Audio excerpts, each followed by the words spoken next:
Congressman Darren LaHood joined South Beloit leaders at the city's wastewater treatment plant to announce $750,000 in federal funding for major repair work at the facility. LaHood stood alongside Tom Fitzgerald and wastewater treatment plant managers, superintendents, as officials outline what the money will support, like upgrades to the system that moves wastewater under the river and into the treatment plant.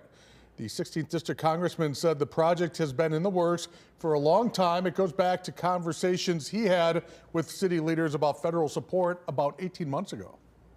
We get a lot of requests for federal funding, but when you have the city as organized as they were here and a project that makes sense and, again, protects the environment and allows for more economic development in the city of South Beloit, that was a big part of it.